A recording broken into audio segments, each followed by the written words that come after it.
പ്രിയപ്പെട്ടവരെ, ജപമാല ചൊല്ലി പ്രാർത്ഥിക്കുന്ന നമ്മുടെ കുടുംബങ്ങൾക്ക് തുണയായി, കാവലാളായി എന്നും പരിശുദ്ധ അമ്മയെ നമ്മൾ കൂടെ നിർത്തണം. അമ്മ തൻ വിശുദ്ധി നിറയും, അമ്മ തൻ കരുതലേകും വചനമാം തിരുവഴിയെ അണയാമൊന്നു ചേരാം. ജപമാല കൂട്ട്, ജപമാല കൂട്ട്, ജപമാല കൂട്ട്, ജപമാല കൂട്ട്.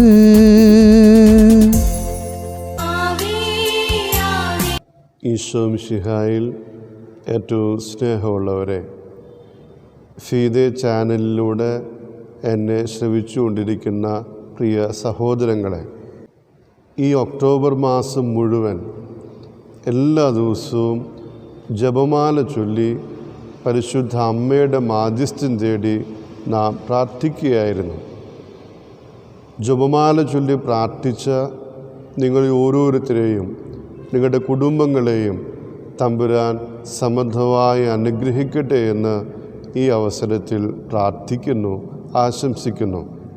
പരിശുദ്ധ അമ്മയുടെ മധ്യസ്ഥതയിൽ ദൈവം അത്ഭുതം പ്രവർത്തിക്കുന്നത് ഒരു കുടുംബത്തിലാണ്.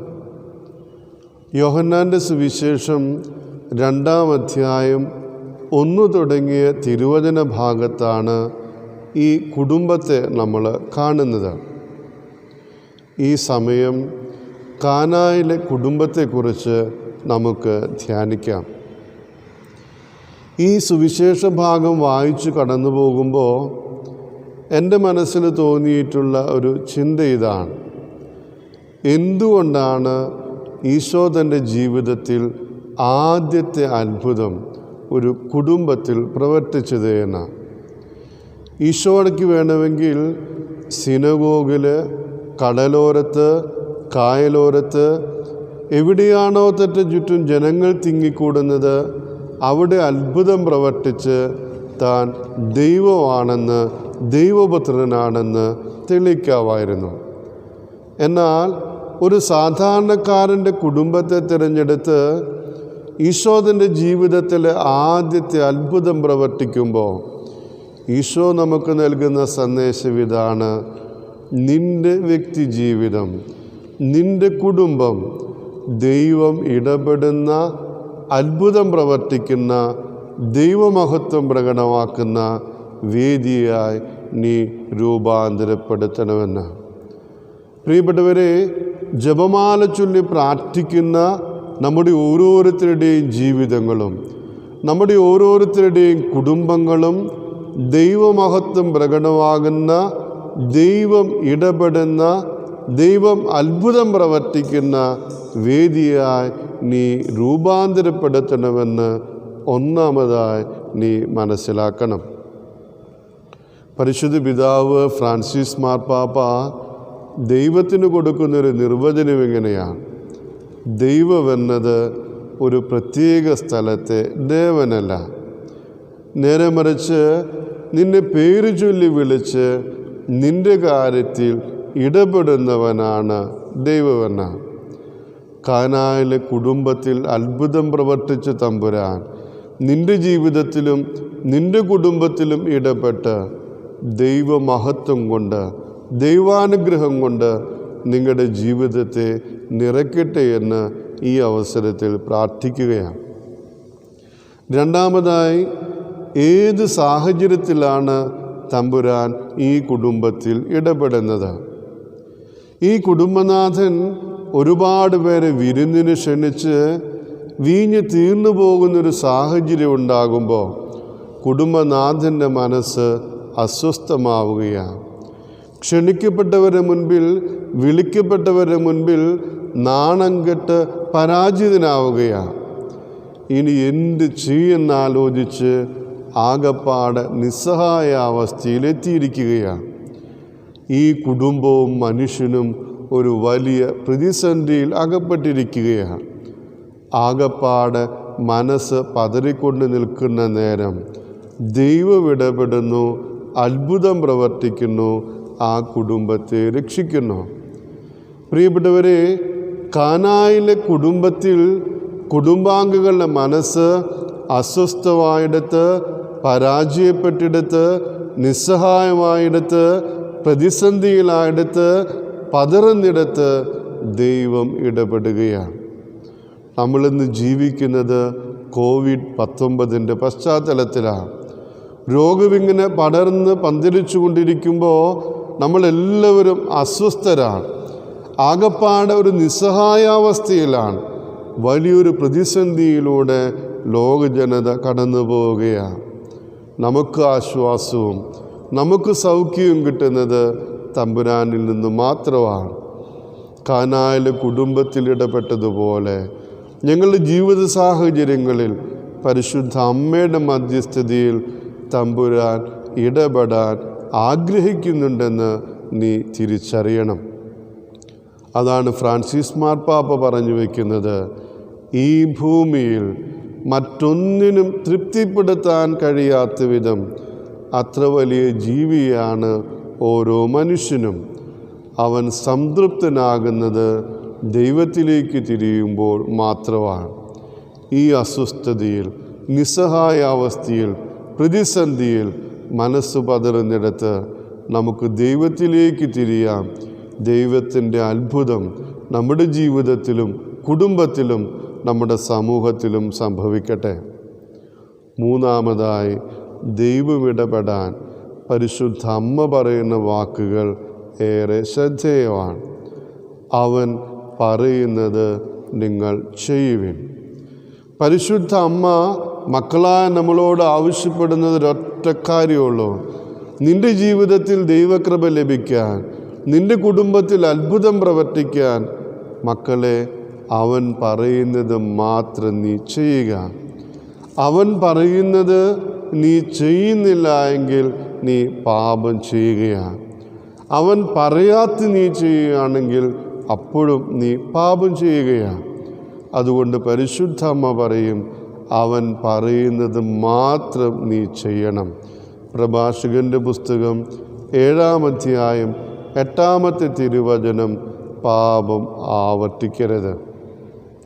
നാലാമതായി, കാനായിലെ കുടുംബത്തിൽ ദൈവം അത്ഭുതം പ്രവർത്തിക്കുന്നത് പരിശുദ്ധ അമ്മ പറയുന്നത് കൊണ്ടാണെന്ന് അതേപ്പറ്റി വ്യാഖ്യാനിക്കാറുണ്ട്.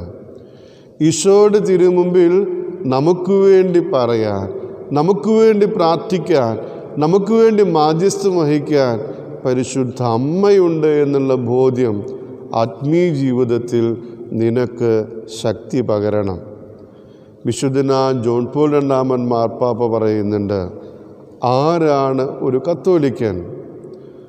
ആരുടെ ഭവനത്തിനാണോ പരിശുദ്ധ അമ്മ തുണയായിട്ടുള്ളത്, കാവലാളായിട്ടുള്ളത്, അവനാണ്, അവളാണ് യഥാർത്ഥത്തിലുള്ള കത്തോലിക്കൻ അല്ലെങ്കിൽ കത്തോലിക്ക എന്ന്. പ്രിയപ്പെട്ടവരെ, ജപമാല ചൊല്ലി പ്രാർത്ഥിക്കുന്ന നമ്മുടെ കുടുംബങ്ങൾക്ക് തുണയായി, കാവലാളായി എന്നും പരിശുദ്ധ അമ്മയെ നമ്മൾ കൂടെ നിർത്തണം. വിശുദ്ധനായ ചാവർ ഏലിയാസച്ചൻ പറയും, കുടുംബങ്ങളിലെ വിശുദ്ധ കുർബാനയാണ് ജപമാല പ്രാർത്ഥന അല്ലെങ്കിൽ കുടുംബ പ്രാർത്ഥനയെന്ന്.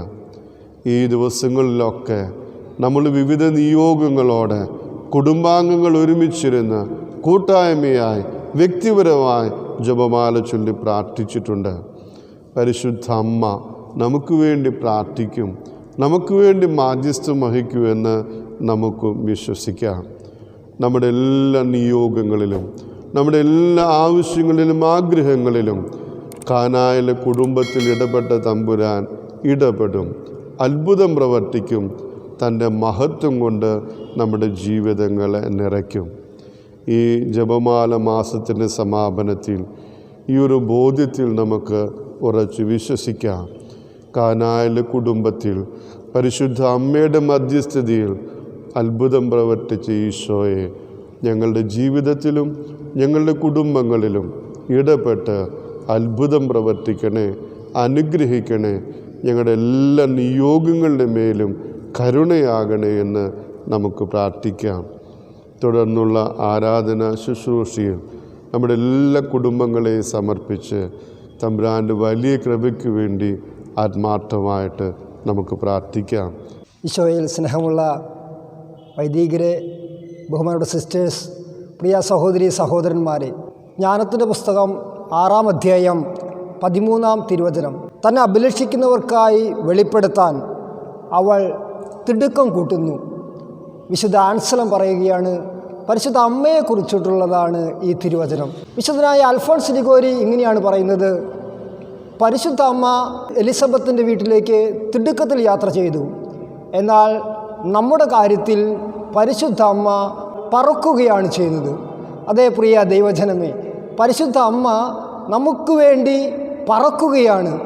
ജപമാലക്കൂട്ട് എന്ന ഈ ശുശ്രൂഷയിലൂടെ ഒക്ടോബർ 1-ാം തീയതി മുതൽ 31-ാം തീയതി വരെ അഭിമന്യ ബോസ്കോ പിതാവിൻ്റെയും ബഹുമാനപ്പെട്ട വൈദികരുടെയും ബഹുമാനപ്പെട്ട സിസ്റ്റേഴ്സിൻ്റെയും ആത്മായ വചനപ്രഘോഷകരുടെയും മരിയ സന്ദേശം ശ്രവിച്ച് നമ്മൾ പരിശുദ്ധ അമ്മയുടെ മാധ്യസ്ഥം വഴി യേശുവിലേക്ക് അടുക്കുകയാണ്.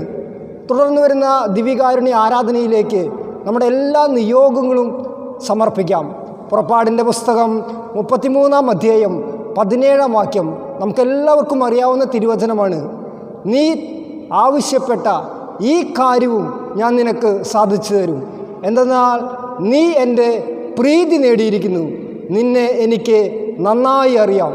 ഈശോയിൽ പ്രിയ ദൈവജനമേ, ഈ ജപമാലക്കൂട്ട് എന്ന ശുശ്രൂഷയിൽ പങ്കെടുത്ത എല്ലാവരെയും, ലുത്തിനിയ എന്ന ശുശ്രൂഷയിൽ പങ്കെടുത്ത 68 കുടുംബങ്ങളെയും, ഈ ശുശ്രൂഷയിൽ വചന സന്ദേശം നൽകിയ എല്ലാവരെയും ഒരിക്കൽ കൂടെ ദിവ്യകാരുണ്യനാഥൻ്റെ മുൻപിൽ സമർപ്പിച്ചുകൊണ്ട് നമുക്ക് തുടർന്നുള്ള ആരാധനയിൽ ദൈവത്തെ മഹത്വപ്പെടുത്താം. യോഹന്നാൻ്റെ സുവിശേഷം 1:26. നിങ്ങൾ അറിയാത്ത ഒരുവൻ നിങ്ങളുടെ മധ്യേ നിൽപ്പുണ്ട്. കർത്താവിൻ്റെ അത്ഭുതകരമായ സാന്നിധ്യം ഇതാ വിശുദ്ധ കുർബാനയിലൂടെ നമ്മോടൊപ്പമുണ്ട്. ജപമാല കൂട്ട് എന്ന ശുശ്രൂഷയിലൂടെ പരിശുദ്ധ അമ്മയുടെ മാധ്യസ്ഥ്യം തേടി ഈ ദിവസങ്ങളിൽ ജപമാല ചൊല്ലി പ്രാർത്ഥിച്ച് നമ്മുടെ കുടുംബങ്ങളിലും നമ്മുടെ കുടുംബാംഗങ്ങളുടെ മധ്യയും ഈശോയുടെ സജീവമായ സാന്നിധ്യമുണ്ട്. കാനായിലെ കുടുംബത്തിൽ അത്ഭുതം പ്രവർത്തിച്ച തമ്പുരാൻ ഇതാ നമ്മുടെ ജീവിതങ്ങളെ അനുഗ്രഹിക്കുകയാണ്, നമ്മുടെ ജീവിതങ്ങളെ വിശുദ്ധീകരിക്കുകയാണ്, നമ്മുടെ ജീവിതത്തിന് ആവശ്യമായ സൗഖ്യവും അഭിഷേകവും വിടുതലും അവിടുന്ന് പ്രദാനം ചെയ്യുകയാണ്.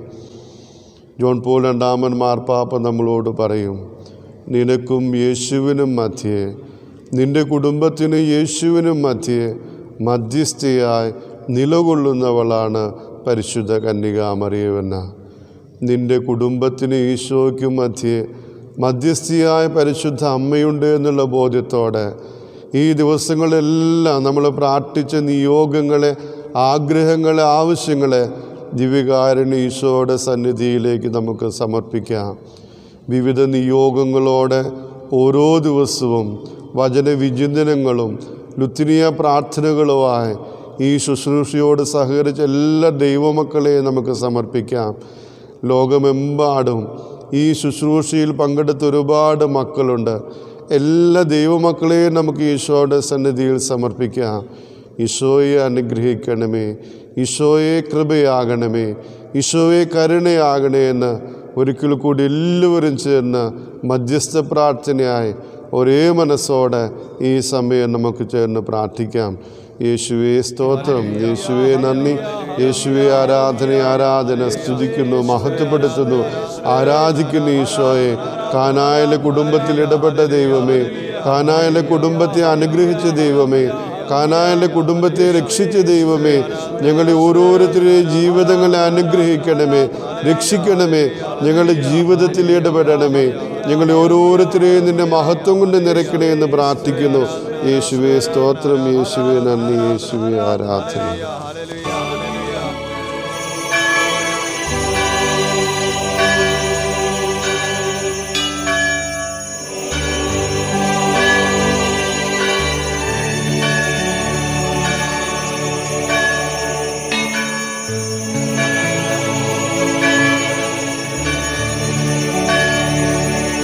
പരിശുദ്ധ പരമ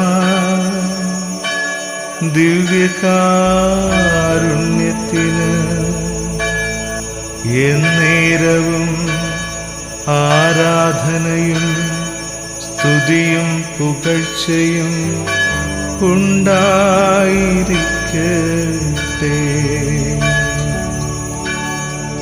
ജപമാല കൂട്ട്, ജപമാല കൂട്ട്.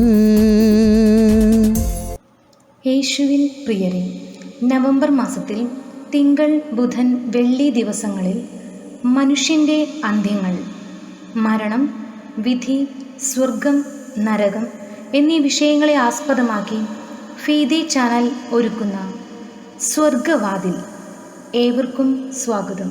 മുടങ്ങാതെ കാണുക.